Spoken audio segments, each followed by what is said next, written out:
I recently bought a micro PC and I've been looking at operating systems to use. So far, I've gone through Unraid, Proxmox, TrueNAS, Zima, OpenMediaVault, and today I am taking a look at HexOS. HexOS is relatively new, but it is a UI layer on top of TrueNAS Scale.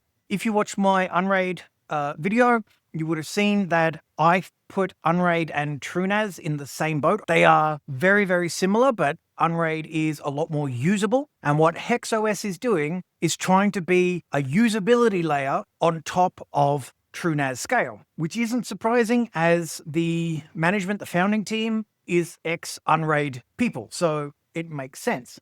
And if you look at their site, you can see it's like designed for users in mind. That is absolutely their focus. They're trying to unseat Unraid. The big issue is that currently it's in beta and it is very, very beta. So you can expect some features not to be there, some bugs to happen here and there. But they are charging $200. It is a lifetime, but it is $200. And is this layer on top of a free system, which is really, really solid, worth paying $200 for? So setup is exactly like installing TrueNAS because that's what you're doing. You're literally installing TrueNAS and then you go to a UI interface and then you'll configure the settings of TrueNAS through this UI, download the ISO, put it onto a USB, boot, off you go. If you go direct to the IP address of the server, you do get the TrueNAS Scale. You do get the TrueNAS Scale dashboard. Now, the username and password you used to do the setup works in TrueNAS as well as the HexOS interface. To access it, you go to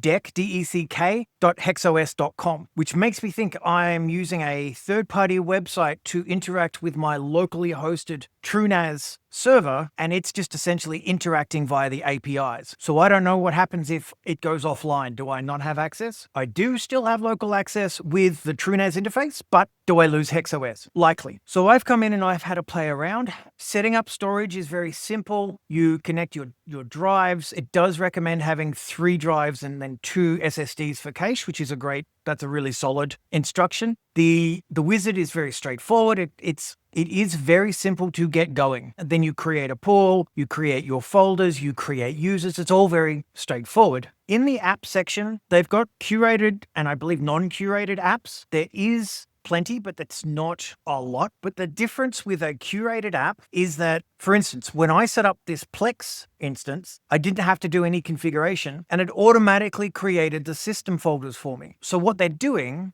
is adding, it could be a YAML file. Essentially, it's a configuration file behind the install, which again leads to that it's very easy to get set up, click, and it goes. I can't see how to add any app that isn't on their list.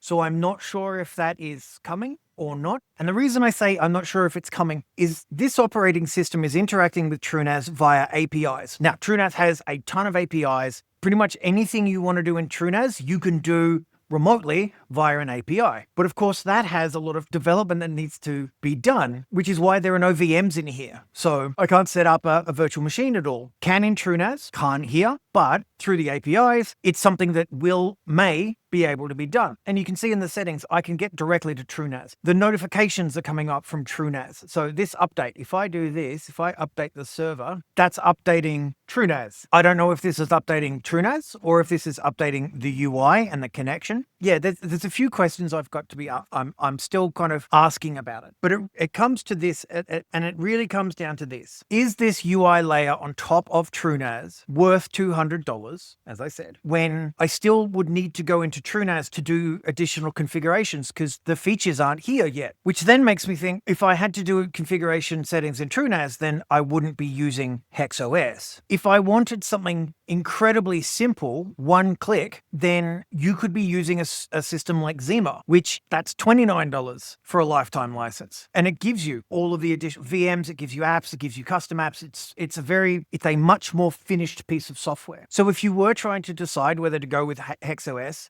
I don't think that the particular level of beta status that Hex is to the price tag is very well matched. When $20, $30, you get a cleaner experience for what Hex is trying to do with Zima. Or if you want something with a lot more power, you could just use TrueNAS. As of today, I don't think it would be worth $300 because in time it might be, but as of today, I don't think it is worth spending the money.